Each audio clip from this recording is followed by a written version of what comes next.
Los saludamos, amigas y amigos de 15 UCR, y en este año 24 de Economía y Sociedad volvemos a tener el privilegio de tener con nosotros a don Álvaro Salas, al doctor Salas, el músico, el escultor, el humanista, el médico, el hombre de tantas y tantas campañas de bien social, pero hoy queremos que nos cuente de su vida en su y mi y nuestra Caja Costarricense de Seguro Social. Y tal vez, si le parece, don Álvaro,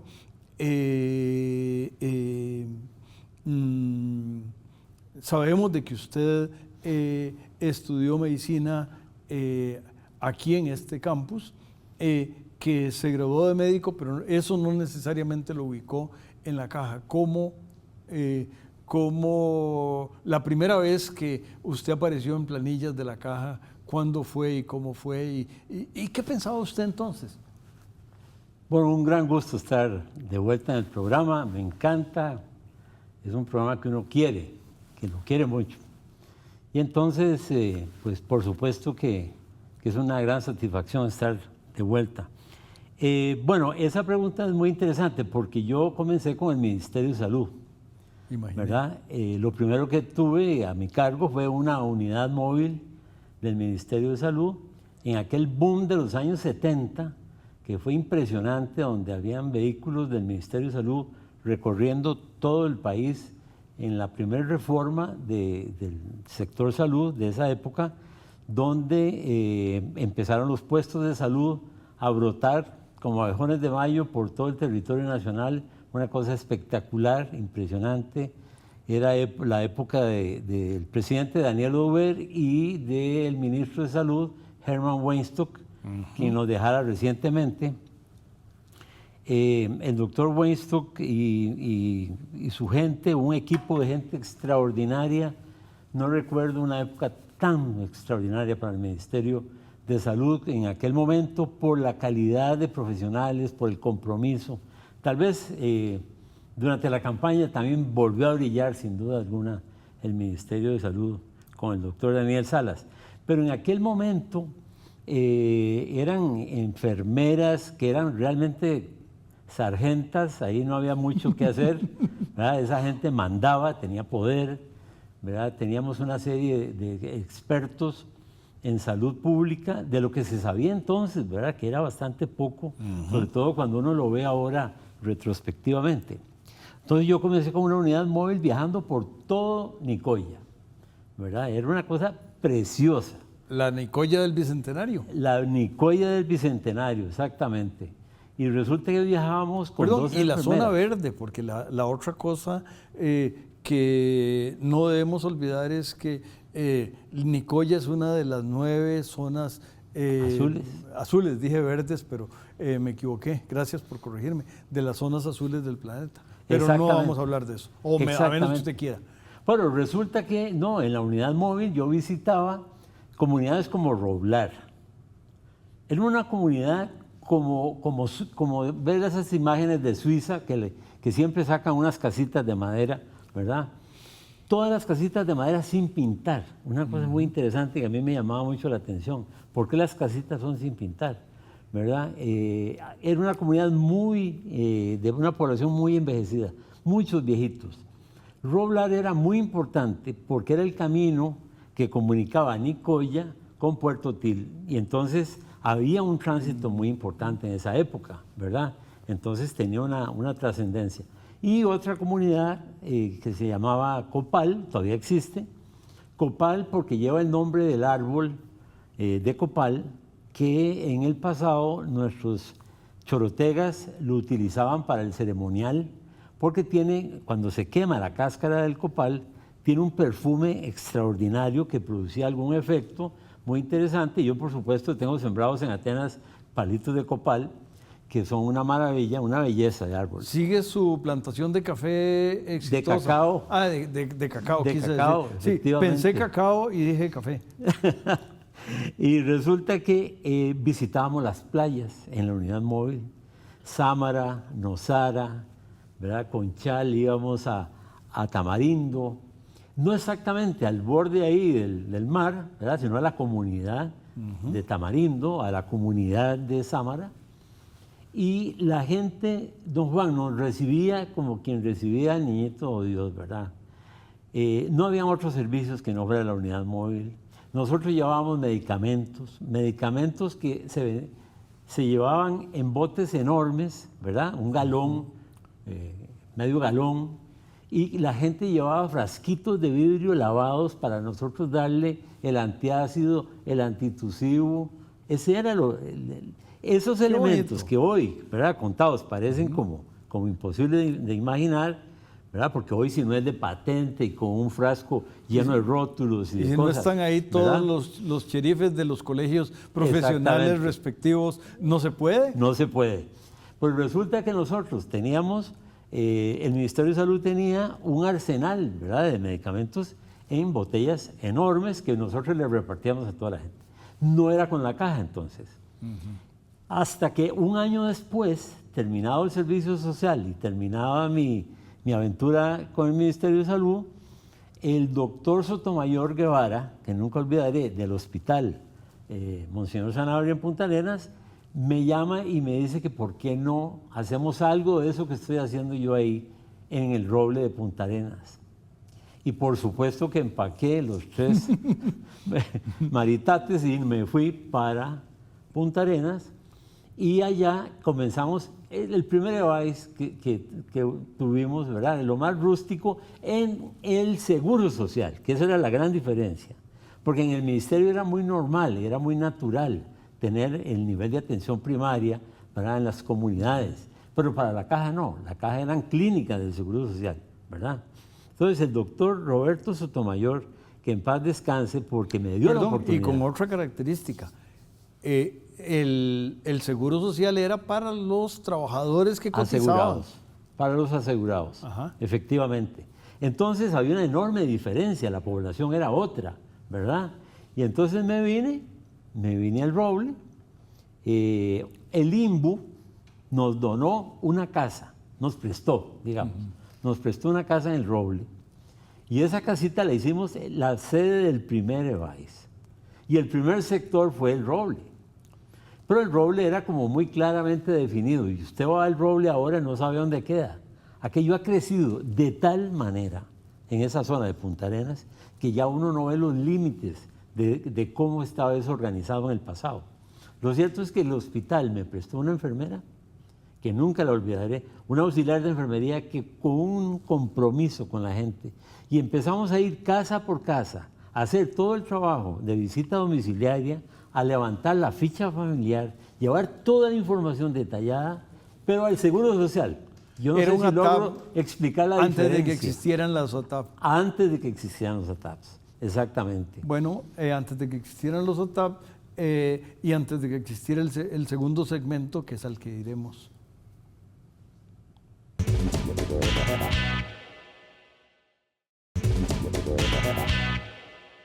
Continuamos, amigas y amigos, en este viaje maravilloso por la construcción del sistema de salud costarricense. Y vean que tuvimos un pedacito de ministerio maravilloso y lleno de mística, y ahora tenemos a la caja con esta auxiliar de enfermería también llena de mística, quien cuenta toda la historia es alguien lleno de mística, que es nuestro invitado, el doctor Álvaro Salas. Por favor, doctor. Muchas gracias. Bueno, hay que agregar a lo que he dicho que esto no era una ocurrencia mía en el aire. Hay que poner 2 elementos centrales. Uno era que Juan Guillermo Ortiz Gayer ya estaba trabajando el Hospital Sin Paredes en San Ramón, y eso irradiaba desde San Ramón. Toda una transformación del modelo de atención del sistema de salud que se hacía dentro del Ministerio de Salud, porque el Hospital de San Ramón pertenecía al Ministerio de Salud. Fue de los últimos que se... El último. Bueno. El último, justamente. Eso fue lo que me correspondió después a mí también, ¿verdad? Pasarlo. Y el otro era el doctor Guillermo Robles Iglesias, que había hecho una experiencia de atención primaria en Nicoya, en San Antonio de Nicoya. Entonces, teníamos dos ejemplos potentísimos, porque nosotros como estudiantes de medicina de la UCR rotábamos por San Ramón. Nos llevaban, cuando hacíamos pediatría en el hospital de niños, nos llevaban a rotar por la atención primaria de niños, evidentemente, en San Ramón. Entonces había, digamos, una gran conexión. Entonces nosotros, una vez que pudimos organizar lo del Roble en Punta Arenas, y como digo, casi que sin permiso de nadie, yo casi estoy seguro que el doctor Roberto Sotomayor no le pidió permiso al director regional y todo era medio conversado, ¿verdad? Nada más. Porque la enfermera era una persona que no hacía ningún problema, al contrario, salgamos del hospital y vamos, porque la idea era atender a esa gente en la comunidad y no esperar que se viniera, porque ya se empezaba a notar una importante cantidad de pacientes que venían por situaciones y atenciones básicas, fundamentales, que podíamos hacer en una instalación más sencilla, ¿verdad? Sin ir a abarrotar el hospital, que deberíamos de haber dejado para especialidades, ¿verdad? Y atender la atención primaria allá en la comunidad. Entonces nos vinimos a otras comunidades en el centro de Punta Arenas, más hacia el centro, no en el puro centro, sino más hacia el centro, y ahí teníamos una recepción extraordinaria, don Juan, usted no tiene idea. Todos, cuando yo veo por televisión ahora la cantidad de problemas del crimen organizado y la cantidad de problemas con el narcotráfico y tal, era donde yo trabajaba. Yo lo que creo es que nunca debimos habernos ido, debimos habernos quedado, porque lo que hacíamos era poder ofrecer a la atención médica a grandes conglomerados de costarricenses que migraban de otras partes, sobre todo de Guanacaste, migraban hacia Punta Arenas en busca de mejores condiciones y no tenían ninguna atención médica, ¿verdad? No tenían un seguro, no tenían nada para protegerse. Con la llegada nuestra ahí se logró, sin duda alguna, empezar a ofrecer una atención primaria que resolvía mucho el problema y que, por supuesto, esos niños podían ser vacunados. De lo contrario, ellos tendrían que ir hasta el barrio El Carmen, prácticamente en el centro de Punta Arenas, a poder ser vacunados o ser atendidos por el Ministerio de Salud. Entonces, esto fue muy importante, ¿verdad? Muy importante de dejar la semillita sembrada y la inquietud que otros siguieron, ¿verdad? Sin duda alguna. Pero lo siguió también un señor que cuando don José María Figueres hace las distintas renovaciones que hizo, y una de ellas fue tomar las ideas de don Daniel Oduber y llevarlas al sistema de los EBAIS que usted inauguró durante esa administración. Las semillitas estaban sembradas en su cabeza, estaban sembradas en la geografía de Guanacaste, de Liberia, de Nicoya y de Punta Arenas, pues estaban sembradas en su cabeza. Y entonces ese sistema de primer nivel que usted y don Rodolfo Pisa en esos espléndidos 8 años de la caja hicieron, me parece que se contaminaron con ese joven Álvaro Salas que estaba ahí, ¿me equivoco? Muy importante, ¿verdad? Porque efectivamente se renovó el concepto de la atención primaria, ¿verdad? Porque evidentemente estas cosas evolucionan sumamente rápido, ¿verdad? Entonces ya Europa hablaba de atención primaria. En España, por ejemplo, la gente hablaba de la primaria y hablaban así claramente, ¿verdad? Y ahí se atendían que eran realmente clínicas. Y la tecnología médica los que vendían equipos de sonido, equipos de ultrasonido, ¿verdad? Equipos de laboratorio, etcétera, se adecuaban a la estrategia de un primer nivel de atención. Entonces uno podía tener exámenes de laboratorio, exámenes de gabinete en un primer nivel de atención que permitiera referir al especialista gente estudiada, ¿verdad? Por ejemplo, un dolor abdominal intenso, había un ultrasonido para poder detectar efectivamente una piedra en la vesícula.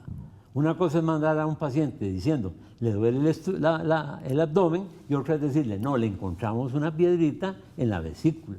Eso orienta completamente el manejo, y baja el costo, tiempo, baja el costo y mejora la atención. Exacto, y eso hay que continuar haciéndolo para que podamos tener una capacidad resolutiva mayor en el primer nivel de atención y descongestionar los niveles de 2 y 3 en los hospitales de alta complejidad, porque se ha vuelto demasiado complejo, ¿verdad? Hoy las terapias son muy novedosas, las terapias son altamente complejas, altísimamente costosas, ¿verdad? Tremendamente costosas, sobre todo lo que tiene que ver con el cáncer.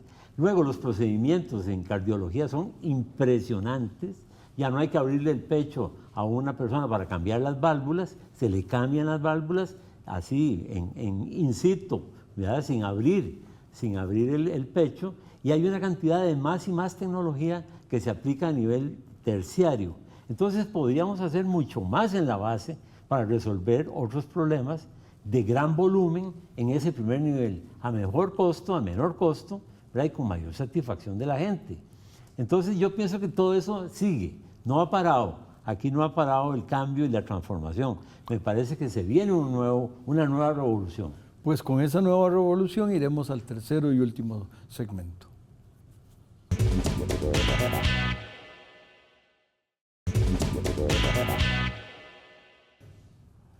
Continuamos, amigas y amigos, pero vamos, ya que yo hice un salto de como 20 años o más, ahora voy a hacer un salto diferente. Y el tema es adopte un bachiller. Cuéntenos de qué va eso y luego regresamos a la caja y su vida en la caja.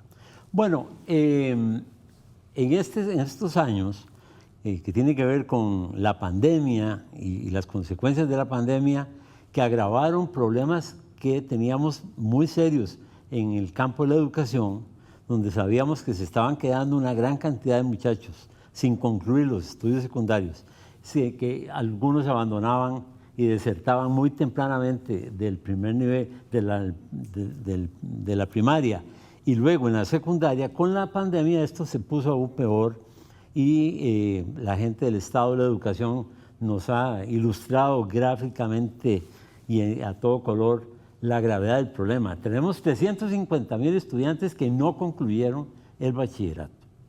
Y eso, por supuesto, es una tragedia para un país que tiene grandes aspiraciones, ¿verdad?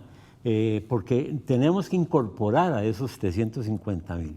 Entonces, he pensado una campaña que estoy ya con la gente que maneja estas cosas en mercadeo y cómo se financia y cómo se hace, para poder incorporar a todos estos muchachos que les falta una materia, porque de los 350, si uno empieza a hacer grupos por problemas, se encuentra que hay una enorme cantidad que deben matemáticas, que si pudiéramos sacar esos de matemáticas, ese muchacho ya podría ser un bachiller y podría incorporarse a hacer, inclusive guarda que hoy le exigen un título de bachiller.